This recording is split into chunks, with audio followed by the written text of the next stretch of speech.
오늘 하나님께서 우리에게 주시는 말씀은 창세기 12장 1절부터 8절까지 말씀입니다. 창세기 12장 1절부터 8절까지 한 절씩 교독하도록 하겠습니다. 창세기 12장 1절에서 8절입니다. 주님께서 아브라함에게 말씀하셨다.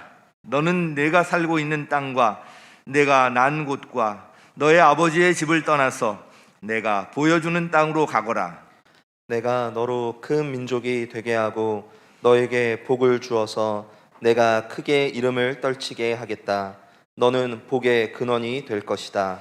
너를 축복하는 사람에게는 내가 복을 베풀고 너를 저주하는 사람에게는 내가 저주를 내릴 것이다. 땅에 사는 모든 민족이 너로 말미암아 복을 받을 것이다.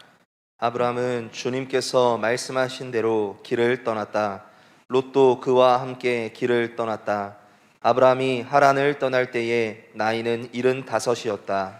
아브라함은 아내 사레와 조카 롯과 하란에서 모은 재산과 거기에서 얻은 사람들을 거느리고 가나안 땅으로 가려고 길을 떠나서 마침내 가나안 땅에 이르렀다.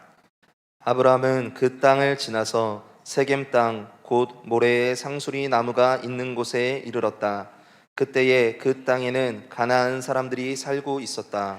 주님께서 아브라함에게 나타나셔서 말씀하셨다. 내가 너의 자손에게 이 땅을 주겠다. 아브라함은 거기에서 자기에게 나타나신 주님께 제단을 쌓아서 바쳤다. 아브라함은 또 거기에서 떠나 베델의 동쪽에 있는 산간 지방으로 옮겨가서 장막을 쳤다. 서쪽은 베델이고 동쪽은 아이이다. 아브라함은 거기에서도 제단을 쌓아서 주님께 바치고 주님의 이름을 부르며 예배를 드렸다. 아멘. 원로 목사님 나오셔서 드려진 헌금을 위해서 기도해 주시고 하나님의 말씀을 전하시도록 하겠습니다.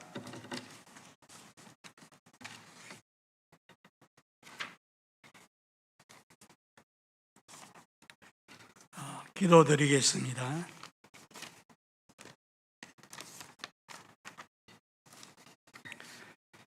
하나님 아버지 사랑을 감사합니다. 오늘 주님의 날 주의 은혜를 사모하는 백성들이 주의 전에 나오고 또 각 가정에서 이 시간 하나님 앞에 예배드릴 수 있도록 은혜 주심을 감사합니다. 여기 우리의 신앙과 중심을 담아 하나님의 것을 올려드립니다. 감사해서 드립니다. 일천번제, 선교 장학 헌금, 또 이웃사랑 실천 여러 가지 명목으로 하나님 앞에 드리오니 받으시고 주의 영광 위에서 사용되게 축복해 주옵소서. 사모하는 심령마다 말씀과 성령으로 심령을 일으켜 주시옵소서. 하나님의 말씀의 씨앗이 저들 마음밭에 떨어질 때 뿌리를 받고 자라나서 30배, 60배, 100배의 결실을 거두어 하나님 영광을 드러내게 하여 주시옵소서. 종을 붙들어 주시고 말씀 대언할 때 성령으로 충만함을 덧입어서 말씀 전할 수 있게 역사해 주시옵소서. 예수님의 이름으로 기도하옵나이다. 아멘. 할렐루야. 오늘은 아마 이 마스크를 끼고 하라 그래서 지금 꼈는데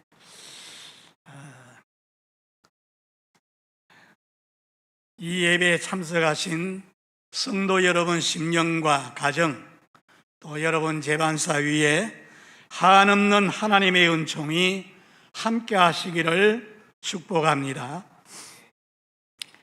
헤르만 헤세의 어거스트라고 하는 작품에 나오는 이야기인데 오랫동안 자식이 없어서 몹시 초조하게 기다리던 어떤 부부가 마침내 아들을 낳게 되었습니다. 산모의 기쁨은 더더욱 말할 수가 없었습니다. 그러한 때 밤에 신비한 노인이 나타나서 산모에게 그럽니다. 이 아기를 위해서 딱 한 가지 소원만 말해라. 내가 그 소원은 꼭 들어주겠다. 산모는 딱 한 가지라고 하니까 깊이 생각하고 말을 합니다. 지금 이 아들은 모든 사람으로부터 사랑을 받는 사람으로 살게 해주세요. 노인은 대답합니다. 알았다. 네 소원을 들어주마. 그리고 노인은 사라졌어요. 그래서 그 아이는 자라면서부터 부모님의 사랑, 이웃 사랑, 선생님의 사랑을 온통 독차지하였습니다. 어느 날 노인이 또 나타나서 그 여인에게 그래 이제 만족스럽느냐 묻자 여인은 생각을 바꾸었습니다. 왜냐하면 늘 사랑만 받다 보니까 자기가 당연히 사랑받아야 될 줄을 알고 아주 이기적이고 자기중심적이며 거만하고 교만한 마음을 걷잡을 수 없는 정신적 미숙아로 자랐습니다. 그래서 그 어머니는 노인들어 이제는 사랑받기보다는 사랑할 줄 아는 사람, 베풀물 받기보다는 베풀 줄 아는 사람 되게 해주세요 하고 간절히 구했다고 합니다. 사실 이것 아니고는 누구든지 참 행복할 수 없는 것입니다. 여러분, 참 행복이 어디에 있습니까? 우리는 내 소원이 이루어지면 좋겠다. 돈과 재물을 얻으면 좋겠다. 출세하고 성공하면 좋겠다. 병 없이 늘 건강하면 좋겠다. 등등 여러 가지 욕망이 많습니다. 해가 바뀌고 나면은 이런 욕심이 또 되살아납니다. 금년에도 소원 기도 제목을 보면은 주여 금년에는 베푸는 사람 되게 해주세요. 다른 사람을 나보다 낫게 여기고 남을 섬기는 사람 되게 해주세요. 위로받기보다는 위로해주는 사람, 다투기보다는 화목을 이루는 사람 되게 해주세요 하는 게 없습니다. 사실 이것 아니고는 누구든지 행복할 수 없는 것입니다. 한때 베스트셀러로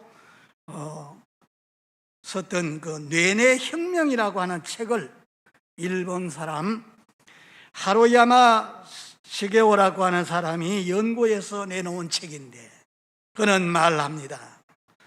사람에게 건강의 복이 바로 복의 근원이다. 사람이 병들고 행복할 수 없다는 겁니다. 병이 들어서 건강 잃으면은 돈, 명예, 권력, 지위 다 소용없다는 겁니다. 건강하게 살려면은 첫째, 피곤하지 않게 살아야 되는데, 그리고 둘째, 적절하게 잠을 자야 되는데 잠까지 설치면서 뭘 하겠다는 것은 미련한 것이라 그랬어요.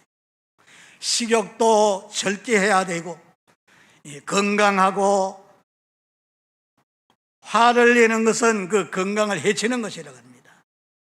그리고 두뇌도 계속 활용을 하고 사용해야 되는데 그냥 멍청하게 있으면은 의지 결핍, 치매가 온다는 겁니다.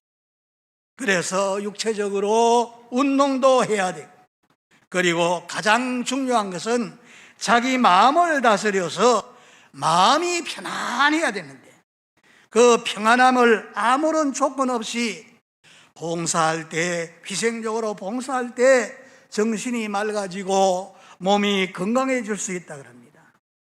그래서 자원에서 희생하고 봉사할 때 아주 높은 고질의 엔돌핀이 솟아나서 여러 병균도 다 물리칠 수 있고 모든 것을 지킬 수 있다 그럽니다. 진정 남에게 베풀지 않고는 절대 평안할 수 없습니다.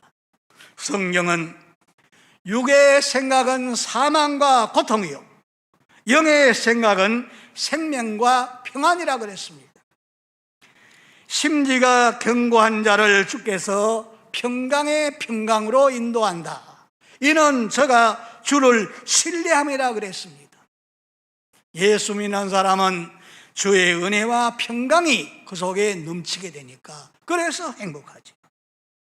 그런데 요즘 우리는 너무나 부정적이고 극단적인 슬픈 이야기, 고통스러운 이야기를 너무 많이 듣고 있습니다. 그래서 집단 트라우마에 고생하는 사람이 있고 우울증 환자들이 많아졌다고 합니다. IMF 이후에 좌경화에 물든 사람이 너무 많아지고 중산층이 무너졌습니다. 한국에서 이 중산층이라 그러면은 4년대 대학을 나오고 한 직장에서 10년 이상 근무를 하고 월 평균 400만 원 이상 봉급을 받고 30평 이상의 아파트를 소유하고 2000cc 이상의 승용차를 타는 사람이라 그러는데 그 중산층이고만 무너지고 이 경제정책 이런 실패로 인해서 그동안에 소득주도 성장이다, 노동시간을 52시간으로 이렇게 규제를 하고 단축을 하니까 자영업자, 중소기업 이런 사람들이 무너지게 되고 실직자가 많아지게 되고 이 부동산 정책 실패로 집값은 천정부지로 치솟고 전세 대란이 일어나고 길거리로 내몰리는 노숙자들이 많아진 데다가 엎친 데 덮친 격으로 코로나19 팬데믹으로 지난 1년 동안 전 세계적으로 보면은 1억에 가까운 사람들이 전염병에 쓰러지고 200여만 명이 죽어갔는데 그 전염병은 점점 창궐해져서 지금도 계속되고 있습니다. 한 통계를 보면은 우리나라에서 일자리를 잃고 구직을 포기하는 자가 300만이라 그래요.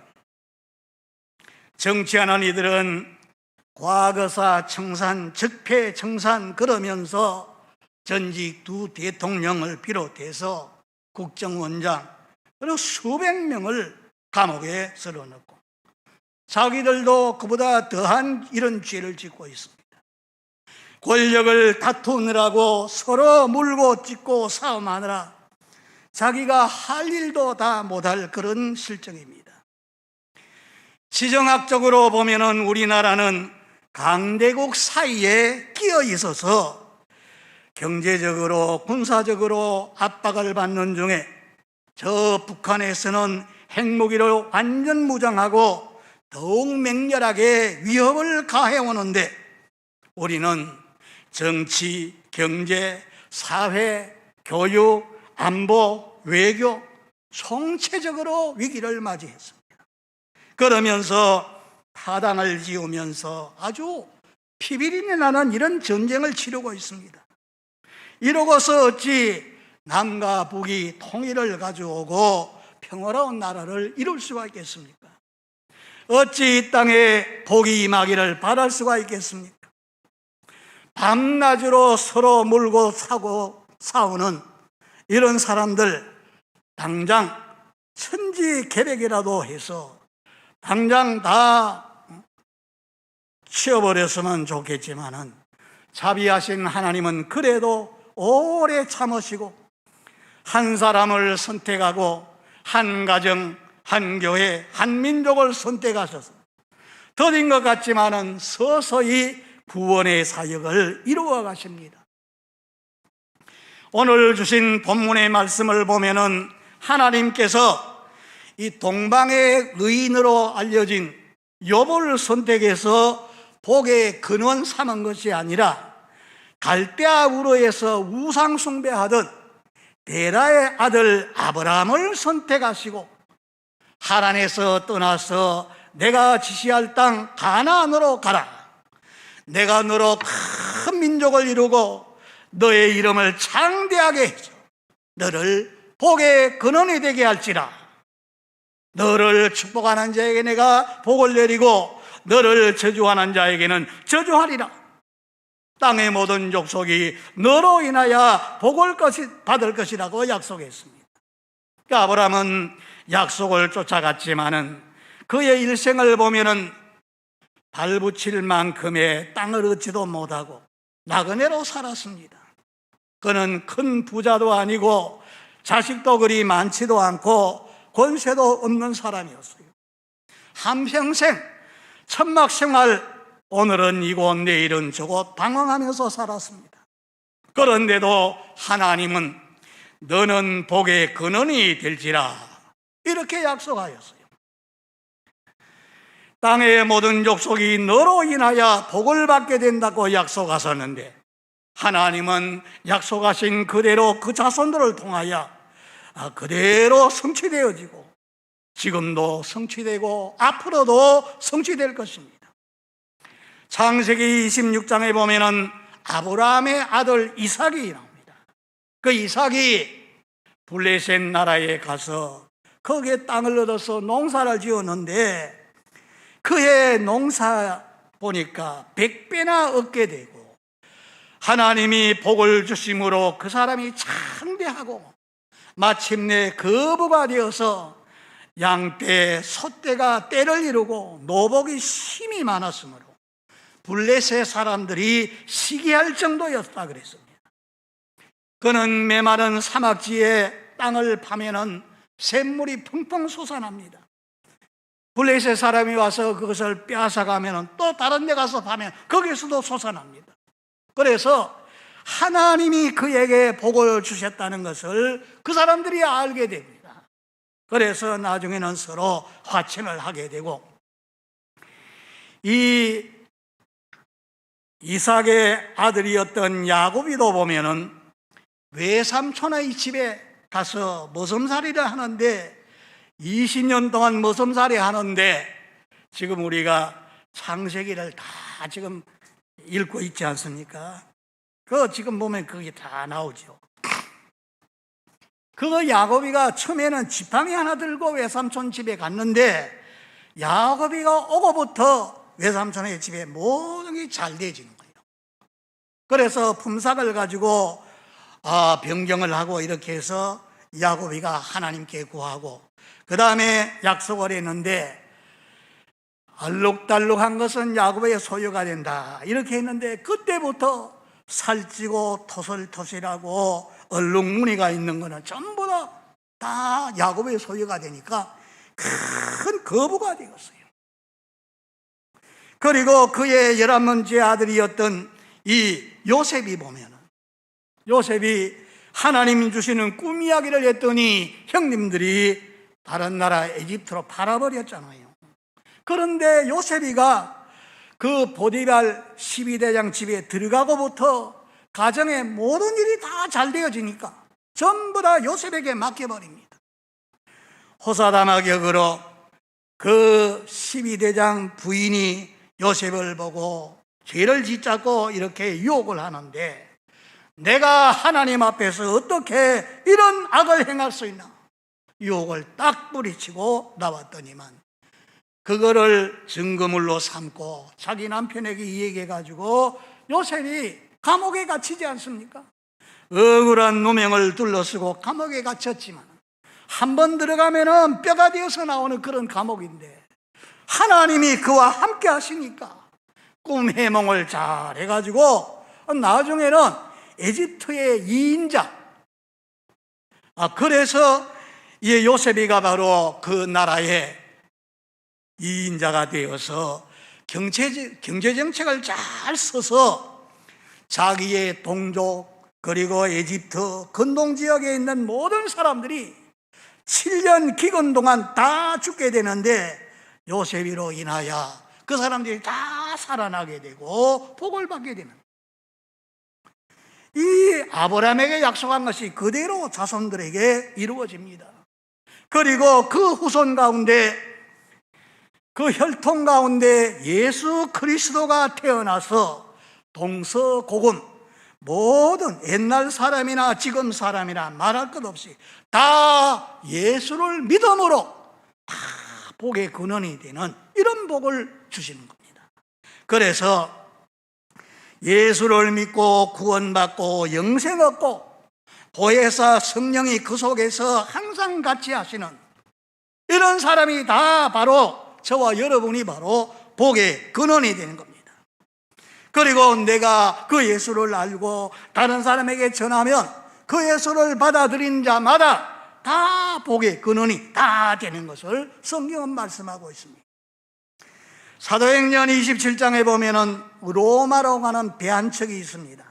그 배에는 276명이나 타는 큰 배였어요. 그런데 그 배에 복음을 전하다가 붙잡혀서 이제 죄수 취급을 받으면서 로마 황제에게 판결받기 위해서 그 배를 타고 가게 되는데, 이 기도하는 종이니까 하나님 앞에 기도하고 인솔자 백부장에게 그럽니다. 제가 보니까 이번에 이 행선에 어려운 일이 일어날 것 같은데 여기서 겨울을 지나고 가면 좋겠습니다. 제안을 했는데도 백부장은 바울의 말보다 선장과 선주의 말을 더 듣고 항해를 강행했어요. 그래서 유라굴라라고 하는 큰 풍랑을 만나게 되는데 14일 동안 햇빛, 달빛, 별빛을 보지 못하고 풍파에 밀려서 그 밤 다 죽게 되었어요. 그러나 거기에 탄 바울, 하나님 앞에 기도하니까 하나님께서 너희 배에 탄 276명의 생명을 다 네 손에 맡겼다. 그리고 한 사람도 다치지 않게 하겠다. 하나님 약속하신 그대로 276명이 다 살아났어요. 이런 때 바로 사도 바울이 복의 근원이 되는 겁니다. 그리고 성경에 또 보면은 소돔 고모라 성에 불심판을 받고 멸망을 받을 때도 의인 10명만 있어도 용서해 주겠다고 하나님 약속하셨는데 결국 의인 10사람, 그 사람이 바로 복의 근원인데 이 사람이 없기 때문에 불심판을 받고 멸망을 받게 됩니다. 에레미야 5장 1절로부터 보면은 너는 예루살렘 거리를 오가면서 그 사람 중에 만일 하나님의 공의를 행하고 진리를 구하는 사람, 하나님 찾는 사람 한 사람이라도 찾으면 내가 그 성을 사하리라. 그 한 사람이 바로 복의 근원입니다. 아무리 세상이 죄악으로 간영해도 하나님께서 심판하시려고 해도 이런 사람 한 사람만 있어도 심판하지 않겠다는 말입니다. 그리고 우리가 잘 아는 대로 노아 홍수 때 보면은 세상의 죄악이 너무나 관영해서 하나님이 사람 지으신 것을 한탄하시면서 물로 세상을 다 멸하시겠다고 말씀하십니다. 그런데 그때 보면은 하나님과 동행하던 사람이 있었어요. 에녹이라고 하는 사람이 있는데 이 에녹이가 있는 세상을 물로 심판할 수 없기 때문에 에녹이를 하늘로 데려가십니다. 그는 죽지 않고 하나님께로 그대로 올라갔죠. 그러고 난 다음에 노아 600세 그때 온 세상을 물로 심판해서 다 생명이 있는 그런 동물이나 날짐승이나 다 죽게 되는데 노아의 8 식구만 그 방주 안에 들어가서 보호를 받게 되고 구원받게 된 것을 볼 수 있습니다. 사랑하는 성도 여러분, 복의 근원 되는 여러분 때문에 가정이 복을 받고 직장이 복을 받고 이웃과 목장이 복을 받고 이 사랑의 공동체인 교회가 복을 받게 되고 나라가 복을 받게 되는 줄을 믿습니다. 그러면 어떻게 하면 이 복의 근원이 될 수 있습니까? 아무나 복의 근원 되는 게 아닙니다. 어떤 사람이 복의 근원이 될 수 있는가? 한번 따라 하시겠습니까? 죄악에서 떠나야 한다. 죄악에서 떠나야 합니다. 1절에 보니까 주님께서 아브라함에게 말씀하셨다. 너는 네가 살고 있는 땅과 네가 난 곳과 너의 아버지 집을 떠나 내가 보여주는 땅으로 가거라. 죄악에서 떠나야 되는 거예요. 여기 보면은 아브라함이 살던 곳은 그 유브라데강 유역의 갈대아 우르였습니다. 거기에 자기 아버지는 우상을 깎아서 파는 그런 무상장소였어요. 거기에서 이제 하나님께서 아브라함을 불러내시고 소명하시고 불러냅니다. 그래서 그 자리를 떠나라. 왜 떠나라고 하는가 하면은 하나님은 나 외에 다른 신을 두지 말고 무슨 우상을 만들고 거기에 절하지 말라. 우상 숭배가 하나님 앞에서는 제일 하나님을 노엽게 하는 죄입니다. 그래서 그 우상 성기 등 이런 것 다 버리고 죄악의 자리에서 떠나야 된다. 그렇기 때문에 그 자리에서 떠나서 하나님이 지시하는 땅으로 가라고 이렇게 하시는 것을 볼 수 있습니다. 죄악에서 떠나야 됩니다. 시편 66편 18절에 보니까 마음에 죄악을 품으면은 하나님이 듣지 않으신다 그랬어요. 하나님이 귀가 어두워서 듣지 못하느냐? 하나님이 우리 사람에게 손이 짧아서 구원하지 못하고 축복하지 못하느냐? 이사야서 59장 1절 2절에 보니까 하나님과 나 사이에 죄가 가로막혀 있다 그랬어요. 그래서 이 죄를 떠나야 복의 근원이 될 수 있습니다. 시편 1편 1절에 복 있는 사람은 악인의 꾀를 쫓지 않고 죄인의 길에 서지 아니하며 오만한 자의 자리에 앉지 아니한다. 죄를 회개하고 떠나야만 복의 근원이 될 수가 있는 겁니다. 아브라함의 손자였던 야곱이 형이 받을 장자 기업을 찬탈하려고 그러다가 집에서 쫓겨나게 되지요.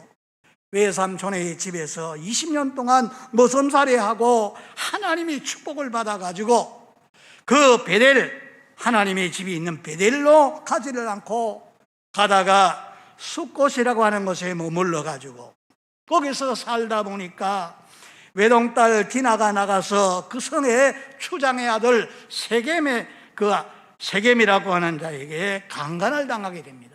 이런 불미스러운 일이 일어나게 되니까 그 아들들이 할례를 빙자해가지고 그 성에 사는 남자들을 전부 다 죽이는 이런 악을 저질렀어요. 그래서 야곱이는 이제 그 주변에 있는 모든 부족들이 다 단합해가지고 야곱을 치게 되면은 멸절당할 그런 위기에 당했어요. 그래서 불안과 공포 속에 떨고 있는데 그날 밤에 하나님의 사자가 나타나서 야곱아, 네가 20년 전에 에서 낯을 피해서 갈 때 하나님께 말씀한 거 네가 잊었느냐? 베델 하나님의 집으로 올라가라. 너희 중에 이방 신상을 다 버리고 자신을 정결케 하고 의복을 바꾸어 입고 깨끗하게 해서 그리로 올라가라. 정결한 죄를 다 버리고 하나님의 전으로 나아가는 것을 말씀합니다. 그래서 이 야곱의 가정의 식구들이 전부 다 그렇게 해서 정결하게 하고 나아가니까 아무도 그를 해치는 자가 없었다. 이런 말씀이 있습니다. 하나님의 복을 받으려면은 가로막는 게 있어요. 그게 바로 죄입니다. 죄를 버려야만 되지, 죄를 짓게 됨으로 사람이 다 죽고 망하게 되었는데 죄를 떠나야 되는 겁니다. 근데 우리가 살다 보면은 죄가 아니지만은, 자체는 죄가 아니지만은 이 하나님의 복을 받지 못하게 방해하는 것들이 있어요. 뭐냐 하면은 지금은 우리가 이렇게 참 법을 정해가지고서 하나님 앞에 모이지를 못하게 하고 예배드리지 못하게 하고, 이게 지금 우리 한국교회에서 당하는 이런 참 큰 시험입니다. 어쨌든 하나님 앞에 모이고 기도하고 전하고 이렇게 해야만 이게 왕성하게 일어나겠는데 그걸 못하게 하잖아요. 지금은 뭐 그럴 수밖에 없지요. 그런데 전에 성수주의를 지키고 하는 그런 때였어요. 그런 때 저 군산에서 좀 떨어진 위도로 가는 곳이었습니다. 거기에 낚시하러 갔는데 그날이 주일날이었어요. 그래서 경찰에 있던 분들이 자기 동료들이 다 가기로 약속을 해가지고 한 가정은 부부가 교회 집사지만한 짝짝꿍이 되어서 거기에 낚시하러 갔습니다. 그러나 한 가정은 부인이 여보 오늘 주일인데 어디에 낚시가 다 뭐냐고 하나님 앞에 나가서 예배드려야죠. 이래가 두 사람이 싸우려고 거기 가지를 않고 싸우고 그랬지만은 어떻게 됩니까? 낚시터에 간 그 사람들은 그날 당했어요. 그 배가 뒤집어져 가지고 많은 사람이 죽게 되는데 갇히고만 거기서 죽게 됩니다. 그러나 부부간 싸움을 했지만 그래도 하나님 앞에 가까이 가야 된다 하던 그 가정은 그래도 지금도 집사직분을 지키고 잘 섬기고 있는 겁니다. 이사야 55장 6절에 보니까 너는 여호와를 만날 만한 때에 찾으라. 가까이 계실 때 그를 부르라. 악인은 그 길을 불의한 자나 생각을 버리고 여호와께로 돌아오라. 그리하면 그가 긍휼히 여기시리라. 우리 하나님께로 나오라. 그가 너를 널리 용서하시리라. 죄를 버리고 하나님 앞으로 가까이 나올 때 하나님께서 축복하시는 겁니다. 그리고 한 번 더 따라 하시겠습니까? 하나님의 말씀에 온전히 순종할 때 복의 근원이 됩니다. 주님께서 아브라함에게 말씀하십니다.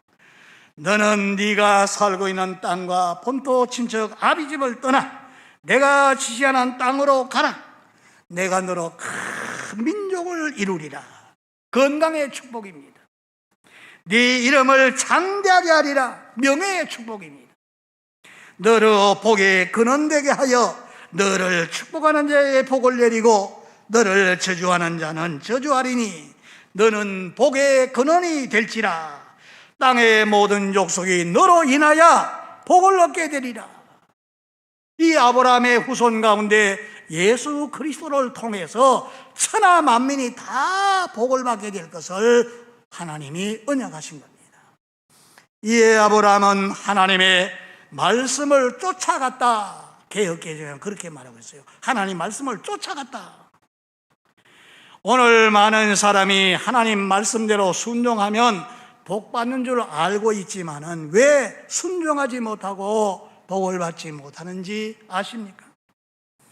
하나님 말씀을 액면 그대로 100% 그대로 믿고 그대로 순종해야 되는데 반신반의하고 자기 생각대로 이렇게 하다가 아브라함을 보면 그런 게 나오지 않습니까?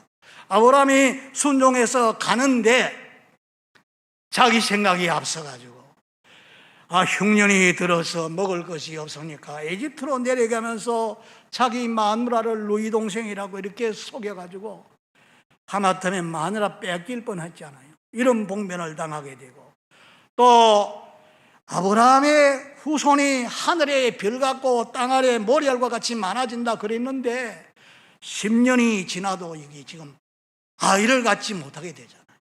그러니까 부인이 몸종 하가를 통해서 자식을 낳으면은 당신의 자식이 되니까 그렇게 하라 그래서 또 그대로 하다가 이게 인간 마음, 인간 생각이 앞선 거죠. 그래서 가정 불화가 일어나고 13년 동안 하나님과 교제가 단절되어지고 가정 불화가 막 일어나죠. 그리고 조카 그 롯을 데리고 갔다가 나중에는 서로 목자들 간에 다투고 쫓아내고 보내고 나니까 그 다음에 하나님이 전능하신 하나님으로 나타나서 이 아브라함에게 축복하신 것을 볼 수 있습니다. 말씀하신 그대로 액면 그대로 순종할 때 하나님이 축복하시는 겁니다. 베드로가 고기 잡는 어부 아닙니까? 나가서 밤새도록 그물 던져도 한 마리 못 잡았어. 그때 예수님이 거기에 오셔가지고 배를 빌리고 난 다음에 말씀을 전하고 난 다음에 저 깊은 데에 가서 던져봐라. 자기 상식으로는 도저히 이해가 안 되지만 그러나 말씀에 의지해서 던지겠습니다 하고 던졌더니 상상외로 많은 고기를 잡게 된 거예요. 바로 그겁니다. 요한복음 2장에 나온 물이 변해서 포도주 되는 그 사건도 보면은 때가 안 되었다 그랬지만은 순종하는 사람이 나서니까 이 물을 아구까지 채워서 떠다 주니까 그게 포도주로 변하지 않습니까? 하나님 말씀 그대로 순종할 때 하나님이 축복하시는 겁니다. 여러분, 모나미 볼펜 회장의 그 이야기를 다 아시지요? 들어보셨지요? 이분이 장로님의 아들인데 서울 와서 그래도 사업을 시작했는데 잘 되었어요. 사업이 점점 번창해지다 보니까 주일날도 못 지키고 그냥 거기에 신경 쓰느라고 교회도 잘 안 나오고 이렇게 됐는데 사업이 그만 부도를 안고 완전히 망했어요. 그래서 고향 아버님이 장로님인데 아버님 곁에 가가지고 새벽 기도를 나갔는데 153이라고 하는 이 숫자가 눈에 보이고 자꾸 그 소리가 들립니다. 그래서 목사님께 문의를 했어요. 내가 기도하니까 자꾸 이러는데 이게 무슨 뜻인지 좀 얘기해달라 그러니까 그 목사님이 요한복음 21장에 딱 보니까 베드로가 금지된 구역에 가서 밤새도록 그물 던져도 못 잡았잖아요.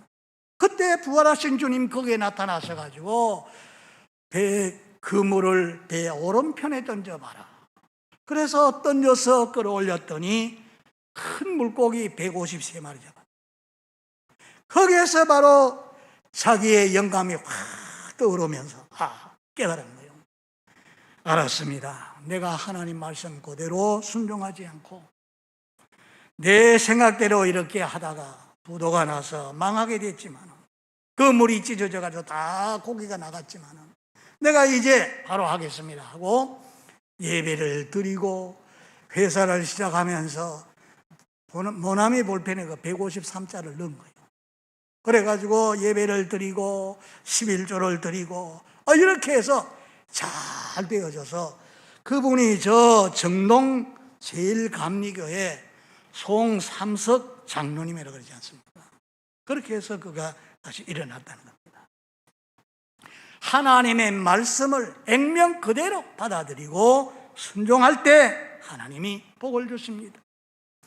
신명기 8장 18절에 보니까 하나님이 재물 얻을 능을 주신다 그랬어요. 신명기 28장에는 하나님이 말씀대로 순종하면은 세계 1등 국민이 되고 나가도 복을 받고 들어가도 복을 받고 토지 소산 떡반죽 그릇이 다 복을 받고 짐승 우양의 새끼까지 복을 받게 되고 전쟁터에 나가도 적군이 한 길로 왔다 7길로 달아나게 되고 위에 있고 아래에 있지 아니하고 28장 1절로 14절까지 전부 다 그 복을 주신다는 걸 말씀했잖아요.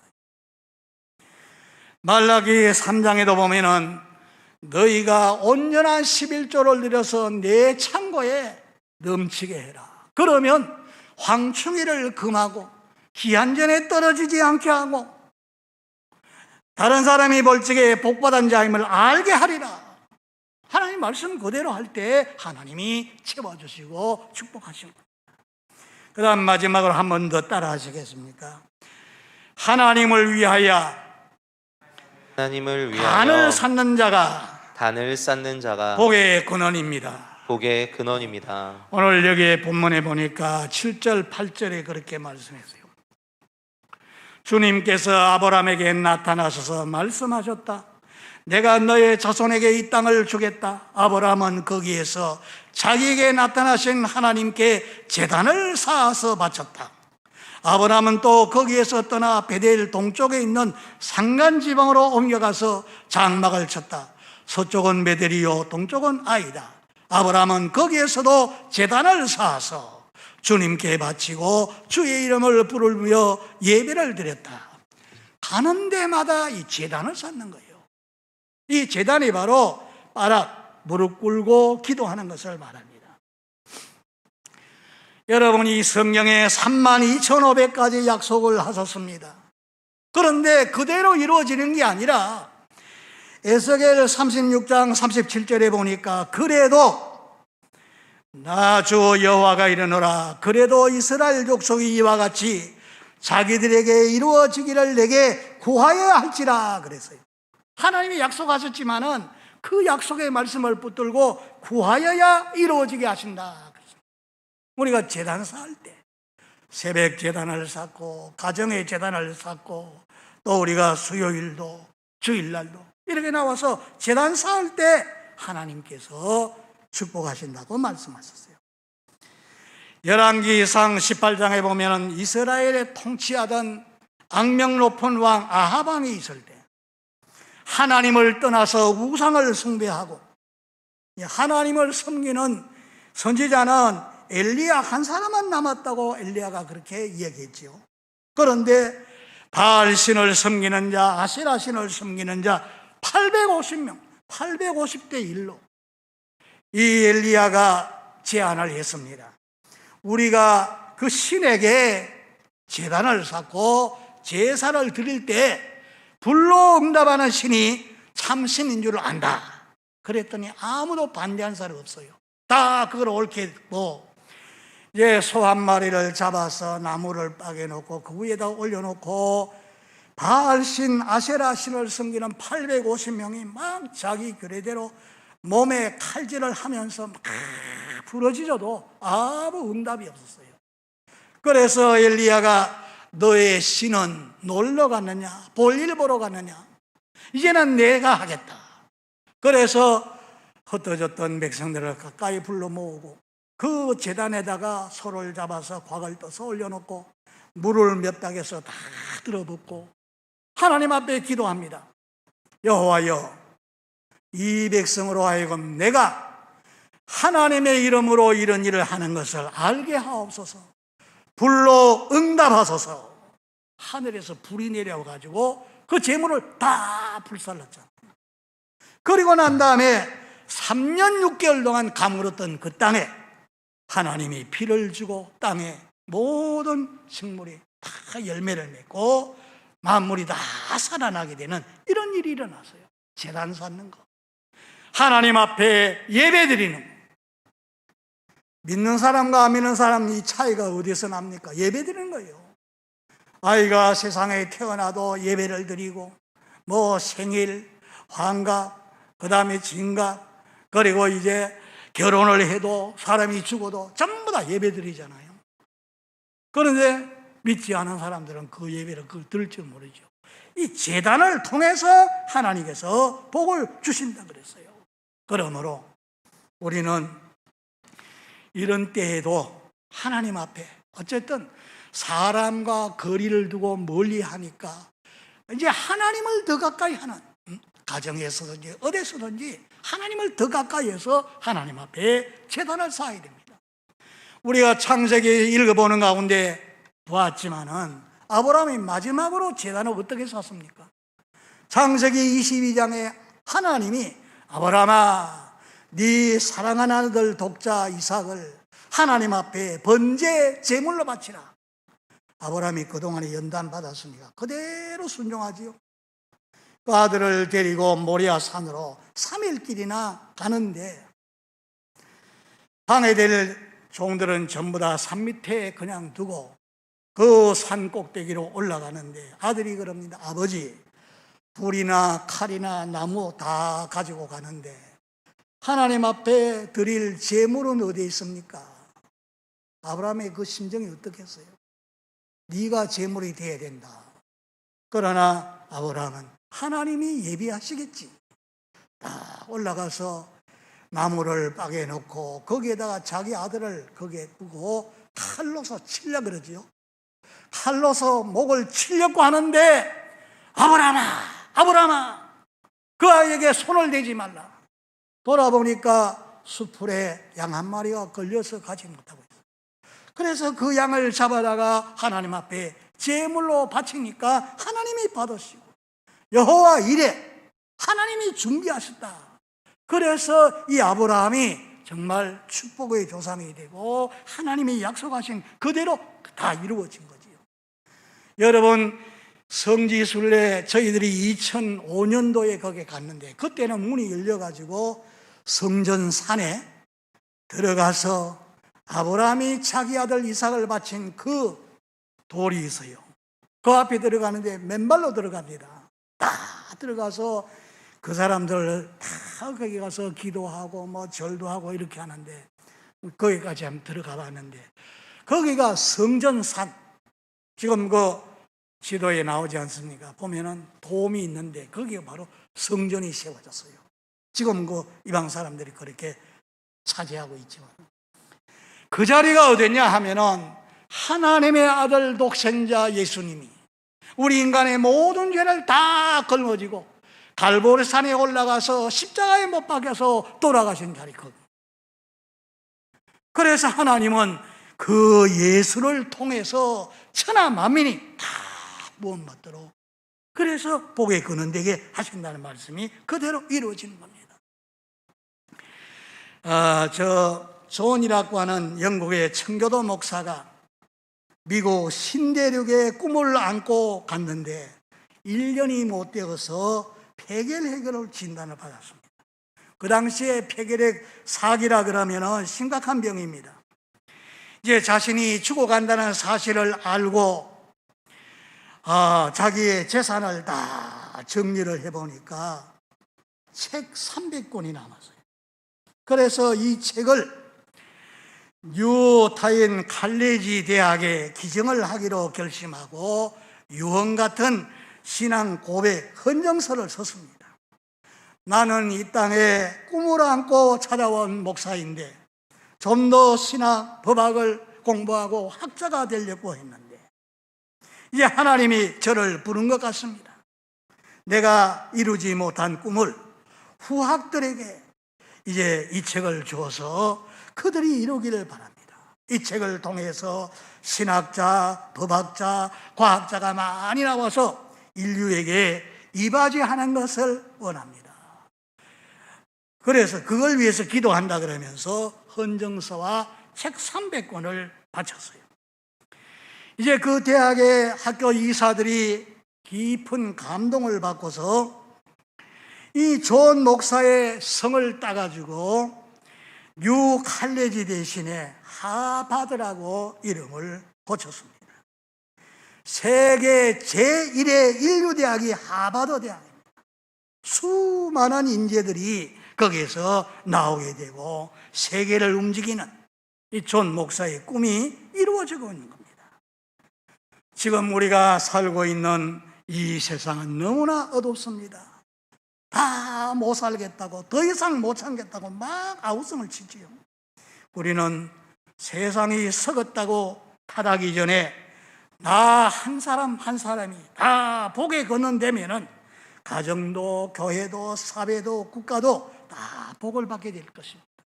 나 한 사람 중요하지요. 로마서 5장 19절에 보니까 아담 한 사람의 범죄로 온 인류가 다 죽고 망하게 됐는데 둘째 아담 예수 그리스도를 통해서, 그 한 사람을 통해서 온 천하 만민, 옛날 사람이나 지금 사람이나 다 구원받고 다 살게 되어졌습니다. 사랑하는 여러분, 저와 여러분이 다 복의 어른 되시기를 바랍니다. 그럴 때 저와 여러분의 가정과 교회와 이 민족에 복을 내리실 줄을 믿습니다. 하나님의 한없는 은총과 축복이 여러분과 함께 하기를 주의 이름으로 축복합니다.